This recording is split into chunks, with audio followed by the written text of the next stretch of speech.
En fait, l'idée, parce que j'ai évidemment, enfin comme tous les gens qui ont vécu au Japon, ou qui connaissent le Japon, la langue japonaise, on a des amis, de la famille qui viennent, et il y a des questions qui reviennent, parce que ça intrigue beaucoup les gens. Et même des choses qui, moi, m'intriguent plus tellement, parce que ça fait partie de moi depuis tellement longtemps, donc ça m'étonne même, et même ça crée une espèce de... Parfois, c'est un peu dérangeant même, parfois. Parce que des gens, des amis qui sont proches ici, mais qui connaissent pas le Japon, quand on se retrouve là-bas, tout d'un coup, c'est comme si c'était des étrangers. Parce qu'ils me posent des questions sur des choses du quotidien ou de la mentalité. Et puis souvent, les gens disent ils, les Japonais, ils sont comme ci, ils sont comme ça.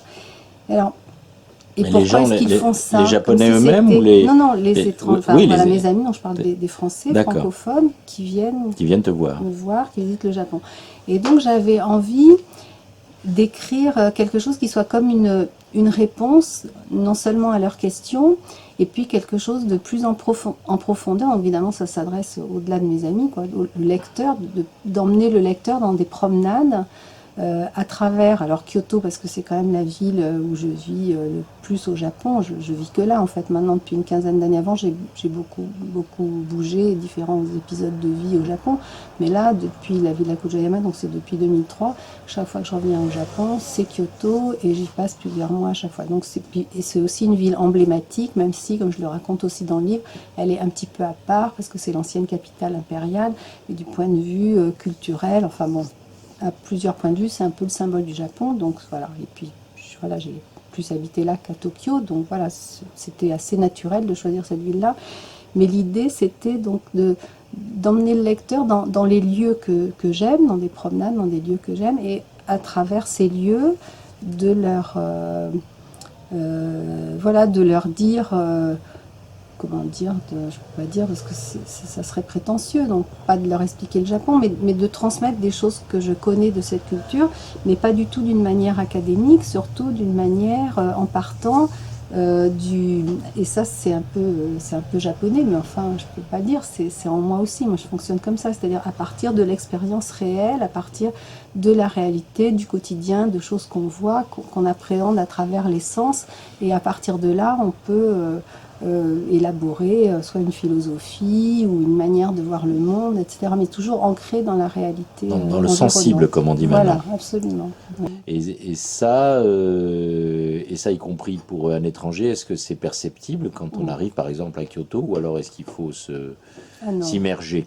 Non, je pense que c'est perceptible tout de suite. Tout le monde le perçoit, cette façon enfin la moindre chose, la façon d'emballer un paquet, de présenter quelque chose, de présenter un objet, de servir une tasse de thé, enfin de servir même un plat dans le moindre petit boui-boui, hein, ou de choisir les tables, les chaises, enfin, rien n'est jamais, il y a une minutie, rien n'est jamais laissé au hasard, et tout doit être fait avec un certain sens de la beauté, mais qui est liée aussi à la beauté de l'instant, puisque cet instant est précieux, donc faisons de cet instant quelque chose de beau dans tous les...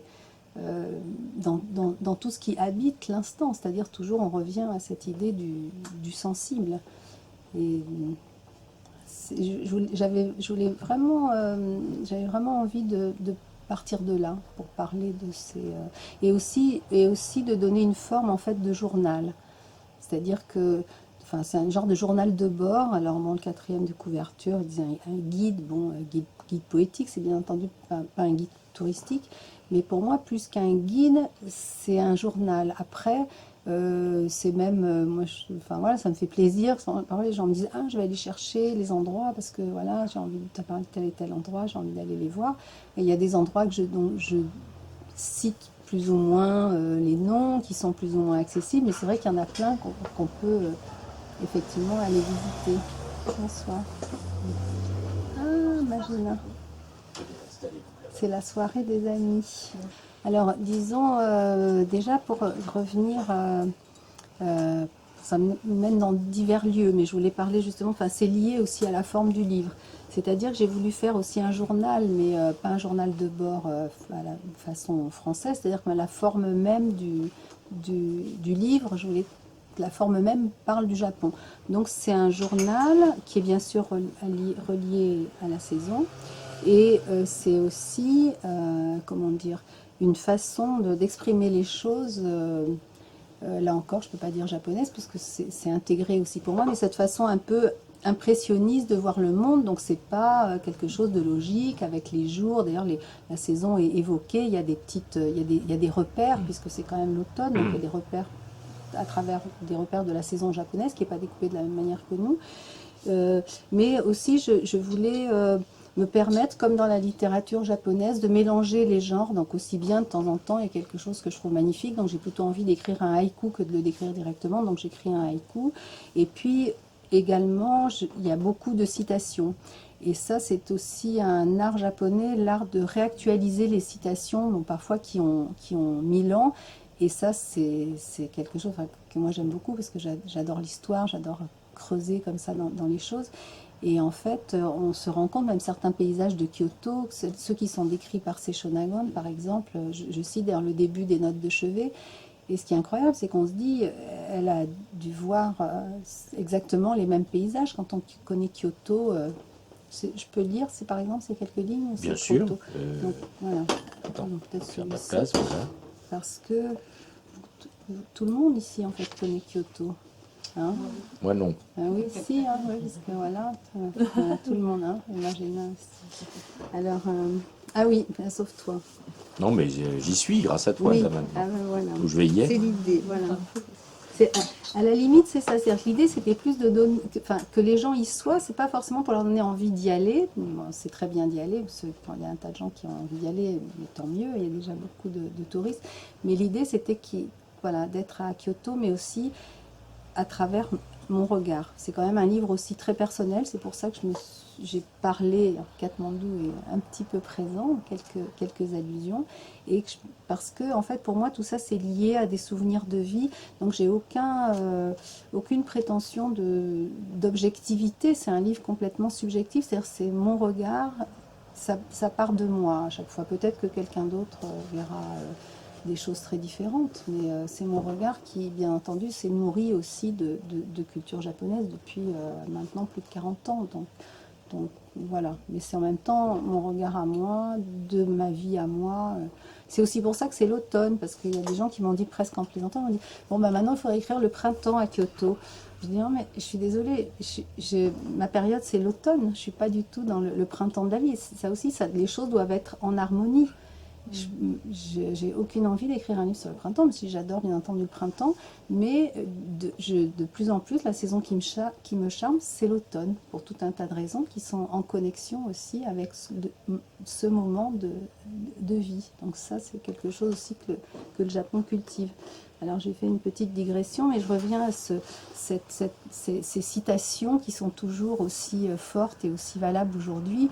Et en même temps, quand on pense que ça a été écrit il y a 1000 ans et qu'on voit exactement les mêmes paysages qui n'ont pas du tout changé, le même ciel, c'est extraordinaire. Donc vous allez reconnaître, vous qui connaissez Kyoto.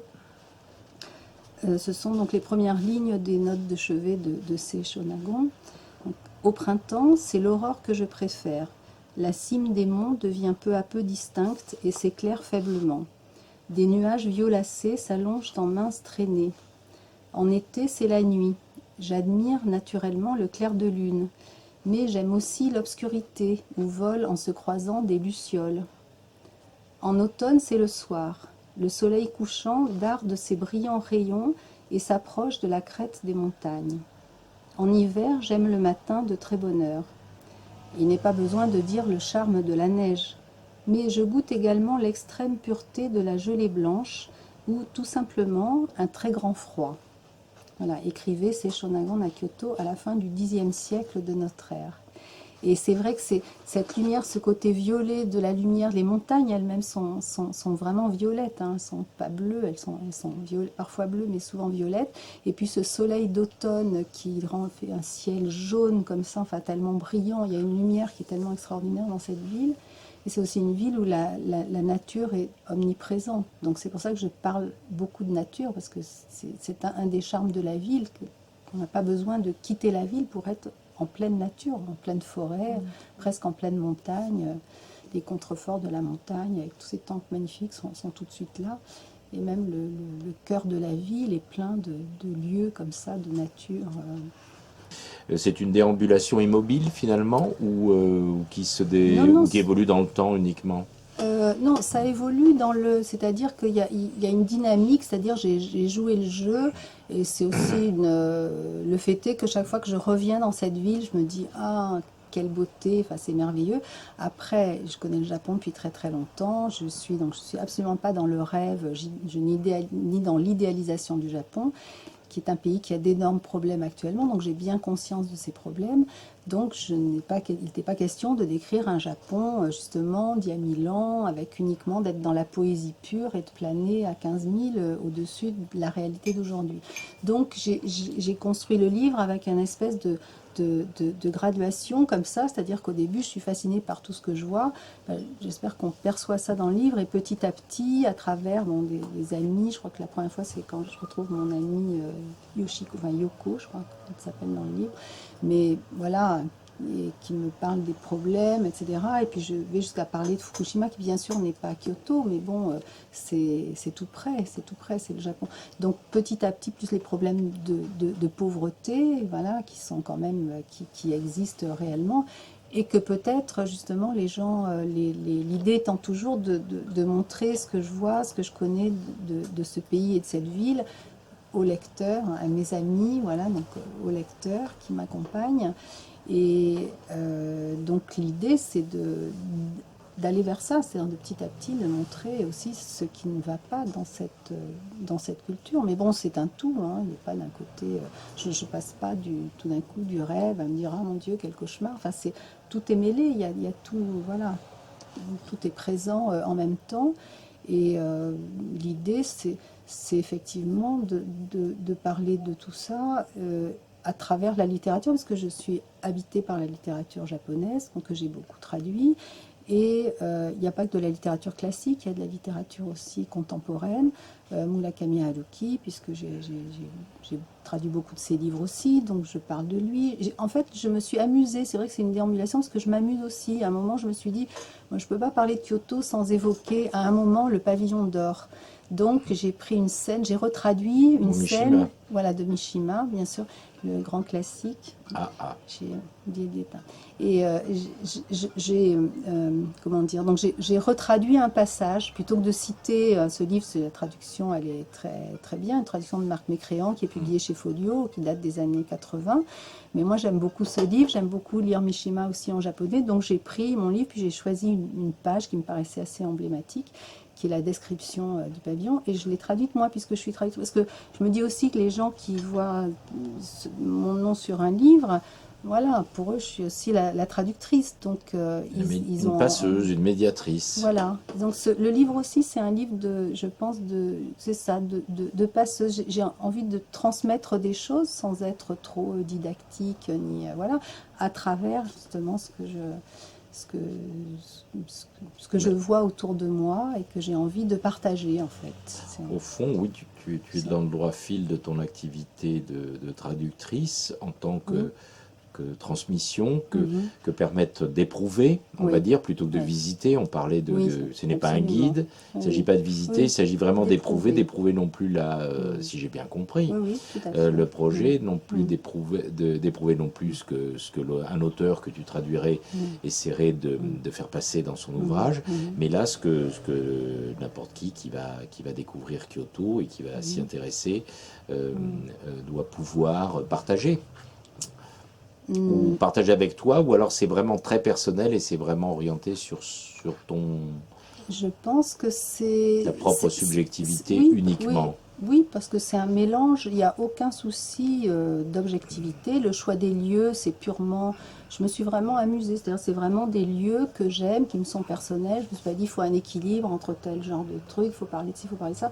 Non, j'ai vraiment parlé les rencontres, c'est pareil. J'ai parlé de Setouchi Jakucho parce que c'est une dame qui maintenant est très très âgée et puis qui est très peu connue, qui mériterait d'être beaucoup plus connue en France, qui est très peu traduite. Moi, je traduis de moins en moins. J'essaie d'écrire de rééquilibrer. Ça ne sera pas possible puisque j'ai traduit 60 livres, donc je ne pense pas que j'aurai le temps d'en écrire 60. Mais bon, voilà, j'en suis à mon, je ne sais plus, enfin, 5e, 4e, 5e. J'ai vraiment envie de continuer. Et pour moi, c'est vraiment la même activité. C'est-à-dire, je me nourris de toute façon à la fois de ce que je vois au Japon, de ce que je lis.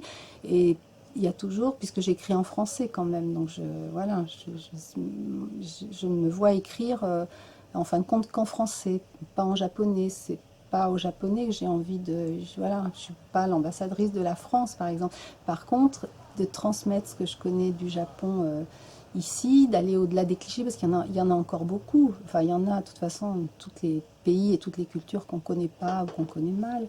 Donc, et c'est quand même très personnel parce que je parle par exemple, là, je pense que ça éclaire bien la rencontre. Moi, c'est un passage que j'aime bien. Je ne sais pas si tu as aimé ce passage, la rencontre avec le vieux monsieur. Vas-y, fais-nous le Donc, découvrir. voilà, donc c'est une rencontre avec, je me promenais dans l'ouest, dans les montagnes de l'ouest, là, vers Arashiyama. Et donc, au lac Ushisha, c'est-à-dire dans la chaumière des Kaki tombés, qui est un ancien ermitage voilà, d'un disciple de Basho.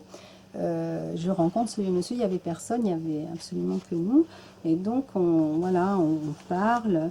Et voilà, un petit extrait. Donc, c'est un passage assez long, mais cet extrait, voilà, je pense qu'il est assez emblématique de la façon dont j'ai écrit ce livre. Donc, ému d'apprendre que le plus célèbre poète du Japon a rédigé ici son dernier journal de voyage, j'explique à mon compagnon que j'ai moi-même traduit plusieurs haïkus de Basho. Il me regarde incrédule et s'exclame « Mais c'est intraduisible !» J'ai envie de lui répondre que rien n'est intraduisible, que par ailleurs aucune traduction n'est tout à fait exacte et que ce n'est pas grave. Références et connotations sont toujours différentes d'une langue à l'autre, d'un lecteur à l'autre. Il s'agit de parvenir à, entre guillemets, dire presque la même chose, selon la formule d'Umberto Eco, et le titre de son livre sur la traduction, et de laisser au lecteur la possibilité de lire entre les mots. Mais je me garde bien d'entamer un débat sur la traduction avec ce charmant vieux monsieur. À la place, je lui demande s'il a lu Le nom de la rose. Il me répond qu'il a vu et aimé le film, pas étonné le moins du monde de ce brusque changement de sujet. La poésie autorise tout. Nous avons beaucoup de choses à nous dire et, comme dans le haïku, nul besoin de lien logique. Les associations d'idées, ou plutôt associations d'images, suffisent. Voir le silence, Isshin Denshin, communication de cœur à cœur selon la formule zen désignant la transmission de maître à disciple. Voilà, alors après, voilà, je continue, j'explique comment il m'a invité à écrire, parce qu'il est amateur de haïku, il avait un club c'était un monsieur vraiment, plus de 80 ans, un club de haïku, il me dit il faudra venir, moi j'adore, j'ai participé plusieurs fois à des rencontres de haïku, je dis oui, avec grand plaisir, absolument, on a continué à se promener dans le jardin, à parler, et à la fin, on a oublié d'échanger les cartes, ce qui fait que je ne l'ai jamais revu. Je suis jamais allée à sa réunion de haïku et je ne l'ai jamais revu. À tel point que je me demandais presque si c'était pas... Parce que c'est le pays des fantômes aussi, le Japon. Hein, un fantôme des poètes qui planaient comme ça. Et en fait, d'ailleurs, c'est pas vrai. Je me suis pas demandé sur le moment. C'est après avoir écrit la scène, en me relisant. Donc, j'ai pas mentionné ça dans le livre, mais c'est vraiment en me relisant que je me suis dit... Mais en fin de compte, voilà, c'est peut-être un fantôme. Basho. C'est Basho, ou plutôt Kyorai, parce que c'était non, ou lui c'était Basho et moi j'étais Kyorai, alors soyons modestes. Voilà. Et parce que je termine, mais bien évidemment en parlant de Basho et Kyorai, mais je termine parce il y a eu un moment vraiment magique avec la lumière, et puis vous savez, ces bambous qui scandent le temps. Là encore, on est dans l'instant, dans le temps. Je parle beaucoup du temps aussi, de la notion du temps au Japon. Et donc, il y avait ce moment de silence, voilà, et on entendait seulement le bambou qui faisait tac, le bruit de l'eau qui coulait, puis chaque fois que le bambou creux était rempli, hop, comment dire, il tombe, voilà, il s'inverse, il bascule, voilà, et ça faisait un petit clac. Donc, voilà, claquement sec du bambou, frais gargouillis de l'eau, deux poètes ont vécu ici. Et l'esprit de Bachot et Kiola, il flottait vraiment quelque part sur les lieux. Et ça, c'est quelque chose aussi que... Alors ça, je ne sais pas si on peut... Je pense qu'il y a quelque chose qui doit passer, même les gens, voilà, qui arrivent comme ça la première fois, parce qu'il y a quelque chose dans ces lieux, pas forcément dans celui-là, dans beaucoup de lieux au Japon, qui est tellement de l'ordre... Enfin, c'est tellement imprégné, l'histoire est tellement imprégnée de couches successives, de tous ces grands noms de la littérature japonaise, de la culture japonaise, puis même des simples passants, mais à travers les époques, c'est tellement imprégné de gens qui ont admiré ces lieux, qui sont passés, qui ont vécu, qu'il y a quelque chose qui fait qu'on se sent relié, on se sent dans cet instant japonais qui est un instant vertical, c'est-à-dire qu'il est aussi habité par tout ce qui s'est passé, tout ce qui a traversé ces lieux. Et si on ouvre un petit peu ces antennes, on peut percevoir ça. Et moi, c'est quelque chose que je perçois là-bas, que j'aime beaucoup, enfin dans certains lieux évidemment. Pas 24 heures sur 24, et c'est de ça que j'avais envie de parler aussi. C'est pour ça qu'il y a beaucoup de citations anciennes, même si le Japon contemporain est très très présent. Et parce que pour moi, c'est un peu l'essence du Japon, de rester comme ça en lien avec... Que le présent soit un présent vertical, qui est habité par un passé qui n'existe plus, donc qui n'est fait que de souvenirs, de rêves, de fantasmes, de choses vagues, parce que c'est vrai qu'il y a cet attrait au Japon pour tout ce qui est plus c'est flou, plus c'est évanescent, je sais pas, les voiles transparents, les vapeurs justement dans la nature, enfin toutes les choses de cet ordre-là sont mises en exergue tout le temps. L'envers, ce qu'on ne voit pas, voilà, l'envers d'un kimono, c'est plus important, il va être plus beau, et puis ça va se retourner juste, il faut qu'il y ait un petit peu de vent, on va juste voir un petit point de l'envers. L'endroit est très sobre, et puis l'envers est absolument magnifique, très travaillé. Donc ce qu'on ne voit pas est encore plus beau que ce qu'on voit. Je trouve cette idée magnifique.